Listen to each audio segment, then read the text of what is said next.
Assalamualaikum and welcome back to my channel guys. Baru nak start dah habis. Thank you kepada semua yang telah memberikan sokongan pada channel aku ni, supaya channel aku ni boleh grow lagi dekat YouTube. I really appreciate support guys. Teruskan lagi sokongan korang. Okay, untuk kisah yang aku nak sampaikan untuk korang hari ni adalah berkenaan dengan seorang nenek.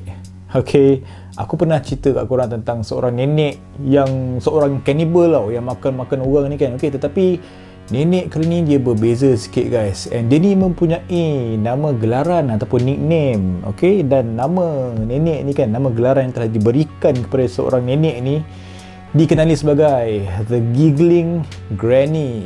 Nampak Mak Saleh kan. Okay, kes ni terjadi dekat Amerika Syarikat lah, pada masa dahulu lah. Lama gila guys cerita ni Okay, macam biasalah kan, bila kita menggambarkan seorang nenek kan, dia mesti seorang yang memang sentiasa baik hati, memberikan senyuman kepada orang lain dan juga penyayang kan. Okay, sama je dengan nenek yang aku nak cerita kat korang hari ni kan, tetapi dia punya twist sikit dekat cerita ni guys. Okay, korang tunggulah aku cerita Okay, jadi macam biasa, nama aku Nas and I am your true crime storyteller. Let's go.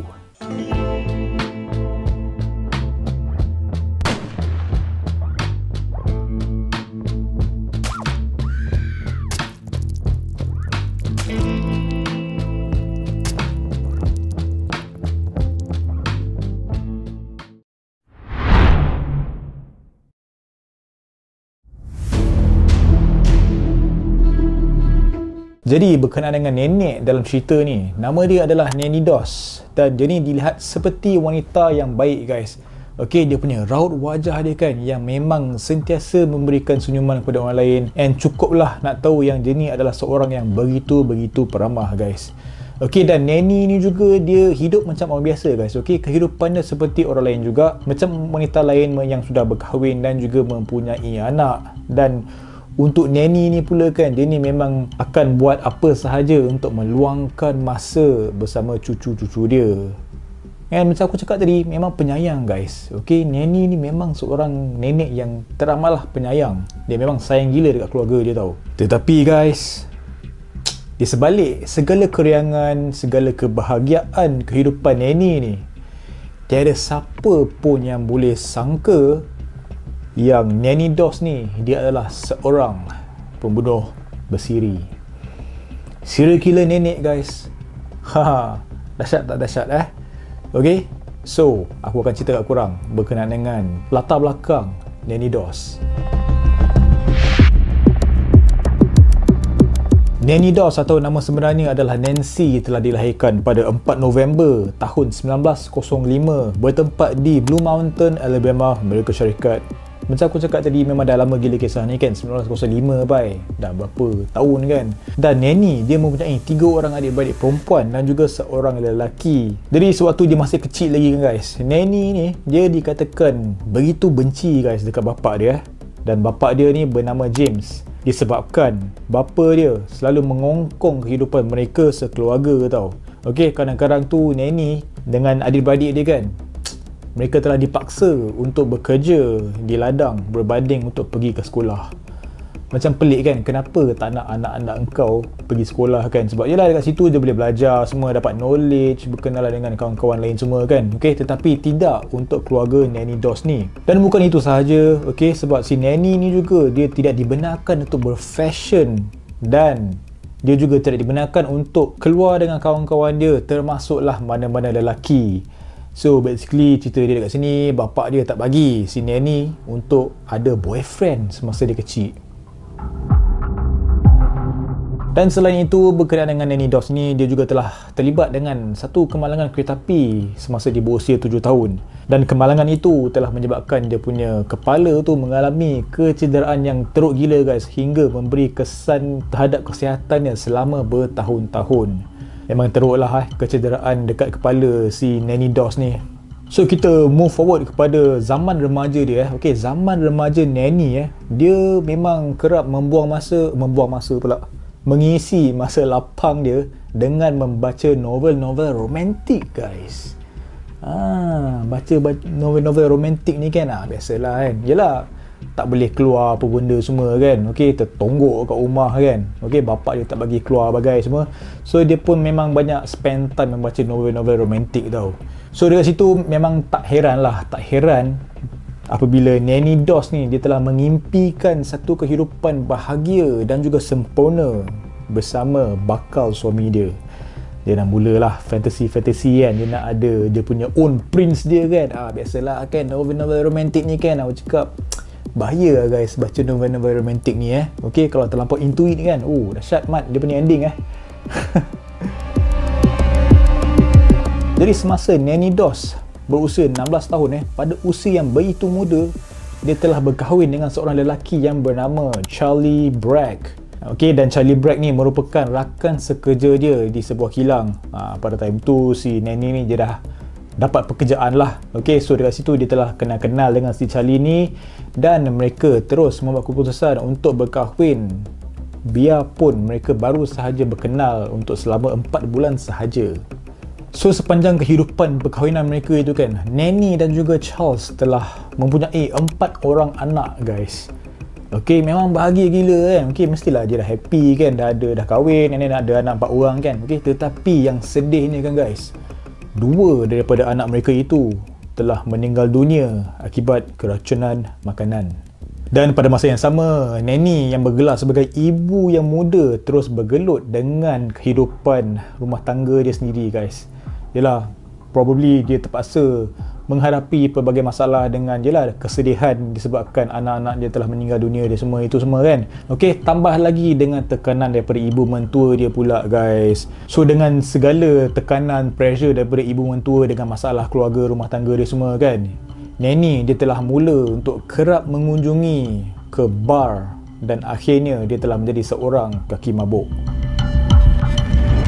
Kemudian berikutan dengan rumah tangga Nanny yang tak begitu stabil kan, pada akhirnya Nanny dan Charlie mereka akhirnya telah berpisah pada tahun 1928.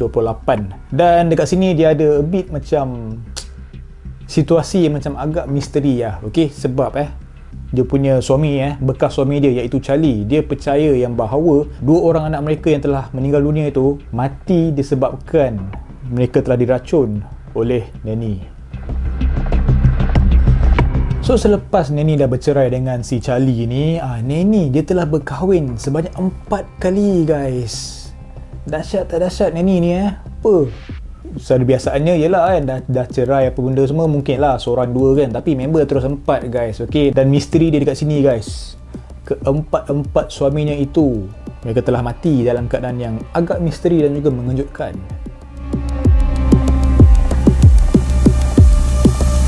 So dekat sini aku nak cerita dekat korang berkenaan dengan suami-suami Nanny Doss ni suami kedua dia yang bernama Frank Harrelson yang juga merupakan seorang kaki mabuk juga guys. 2 kali 5 macam Nanny Doss ni. Dia ni telah dilaporkan mati akibat keracunan makanan tidak lama selepas mereka bertengkar di sebuah parti. Dan sama juga guys untuk suami ketiga Nanny yang bernama Ernie Lanning. Dia juga telah menemui ajalnya akibat serangan jantung selepas mengalami gejala demam, muntah dan juga sakit perut. Dan untuk si Ernie Lanning ni kan, suami ketiga si Nanny ni, dia 2 kali 5 juga macam si Frank dan juga Nanny ni. Dia pun kaki botol, kaki mamuk juga guys. Dan kemudiannya suami keempat Nanny yang bernama Richard Morton, dia juga telah mati selepas turut mengalami keracunan makanan. Tetapi berkenaan dengan suami keempat Nanny ni yang bernama Richard Morton ni, dia lain sikit guys. Dia bukan macam Frank tadi, bukan macam Ernie tadi kan. Dia bukan kaki botol guys, tapi lagi power lagi power guys. Sebab Richard Morton ni dia dilaporkan adalah seorang kaki perempuan. Member terus to the next level guys. Tak ada kaki botol tak ada. Kaki perempuan terus weh. Playboy cerita dia. So kemudian guys, macam tadi baru suami pertama yang dia cerai, and then suami kedua, ketiga, keempat mati. And suami kelima Nanny ni, suami dia yang kelima bernama Samuel, merupakan seorang yang sangat warak guys. And dia ni memang selalu pergi ke gereja untuk beribadat. Cumanya si Samuel ni, dia ni dikatakan sebagai seorang yang kerap mengongkong hidup Nanny. Dan macam biasa lah, Samuel ni juga telah mati disebabkan keracunan makanan. So dekat sini kita boleh nampak lah macam memang there is something fishy that is going on dengan si Nanny Doss ni sebab selepas kematian Samuel tu, Neni dia terus ditahan oleh pihak polis selepas laporan telah dibuat oleh doktor peribadi Samuel yang mengesyaki bahawa kematian majikannya itu adalah disebabkan perbuatan khianat. Dan satu lagi lah yang perlu diketahui Neni sebelum ni dia pernah mendapat wang insurans nyawa atas kematian salah seorang cucunya pada sebelum ini. Dah cucu dia pula kan, so macam mana cerita ni kan? Okey, macam apa benda kan si Nanny Doss ni kan? Okey, so dengan penangkapan si Nanny itu, dia pun terus membuat pengakuan tentang pembunuhan keempat-empat suaminya itu. Dan apa yang lagi mengejutkan guys berkaitan dengan Nanny Doss ni dia juga telah mengaku yang dia telah membunuh darah daging dia sendiri guys, termasuklah kakak, cucu lelaki dan juga ibunya. So basically that explains apabila dia telah mendapat insurans nyawa daripada kematian cucu dia itu. Dan berdasarkan segala siasatan yang telah dibuat ke atas mangsa-mangsa dia kan, suami-suami dia dan juga dia punya kakak, cucu dan juga ibu dia, kesemua mangsa dia itu kan, mangsa Nanny Doss ni, mereka telah mati akibat keracunan arsenik. Basically arsenik ni dia adalah satu racun ataupun substance yang telah diletak oleh Nanny ke dalam makanan ataupun minuman mereka yang telah membawa kepada kematian mereka. Jadi selepas segala siasatan telah dijalankan berkenaan dengan segala pembunuhan Nanny Doss ni, biarpunlah Nanny disyaki melakukan 11 pembunuhan, dia hanya didapati bersalah ke atas pembunuhan Samuel berdasarkan whatever bukti yang sedia ada pada ketika itu. Dan berkenaan dengan hukuman dia pula, Nanny dia telah diperintahkan untuk menjalani hukuman penjara seumur hidup. Untuk kaedah pembunuhan Nanny dia mungkin tidaklah sekejam macam pembunuh-pembunuh bersiri yang lain kan. Okey, tak ada tikam-tikam, tembak-tembak ke, tak ada kerat-kerat bagai, tak ada makan-makan semua kan. Okey, tetapi dia ni tetap dikira sebagai seorang psycho Okey, disebabkan gelagat dia yang suka ketawa ketika menceritakan apa yang telah dilakukan terhadap mangsa-mangsa dia dan juga ketika dia menghadapi perbicaraan di mahkamah. Member happy guys, member happy gelak ketawa bila dia ceritakan tentang apa yang telah buat dekat mangsa-mangsa dia. And sewaktu perbicaraan dekat mahkamah, member relax gelak-gelak senyum guys. Happy go lucky mat. Aku jam si Nanny Doss dia Okay, so disebabkan itu dia suka gelak-gelaknya semua kan. Nanny dia telah diberikan nama gelaran dia sebagai The Giggling Granny, yang bermaksud nenek ketawa. Ambil kau direct translation terus aku bagi korang. Direct translation nenek ketawa Okey, disebabkan dia punya perangai kan yang psycho dan suka gelak-gelak ke atas segala pembunuhannya, which is mental. Dan macam biasa guys, okey, macam kisah-kisah sebelum ni kan, dah bunuh-bunuh bagai semua kan. Apa motif dia? Apa motif si Granny Nanny ni kan? Okey, Nanny dia pernah memberitahu bahawa motif sebenar pembunuhannya itu adalah kerana untuk mencari pasangan paling sempurna dan juga cinta sejati dalam kehidupannya guys. Nui, dahsyat betul lah Nanny Doss ni Okey, dia ambil asbab cinta tu to the next level guys. Okey, dan ini juga mungkin bermaksudlah segala kata-kata Nanny itu merupakan yang bermaksudlah pasangan seperti dalam karakter novel cinta yang selalu dibaca oleh dia guys.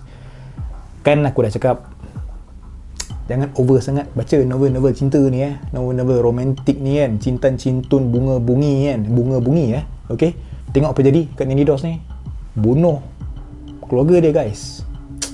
Mental aku tak boleh imagine sampai tahap macam ni dia punya kes pembunuhan ni tau. Dan kemudian Nanny juga ada membuat lagi dakwaan lah yang kesederaan di kepalanya itu adalah salah satu punca yang telah menjadikan dia sebagai seorang pembunuh. Probably kecederaan kepala dia tu begitu serius, begitu teruk, begitu kronik yang dah affect daripada otak, mental kan, yang telah membentukkan dia untuk menjadi seorang pembunuh bersiri, which is scary guys. Kemudian dia pada tahun 1965, Nanny akhirnya dia telah meninggal dunia di dalam penjara sewaktu dia berusia 59 tahun atas penderitaan penyakit leukemia. So, apa pendapat korang tentang kisah ni Memang scary guys. Okay, sebab yalah nenek kan, kita gambarkan mereka sebagai seorang yang begitu penyayang kan. Okay, tetapi itulah tak semua orang memang sama okay, dengan apa yang telah terjadi dekat Nanny ni kan, which is yalah, bila fikir balik kan, awal-awal kehidupan dia memang kesian lah guys.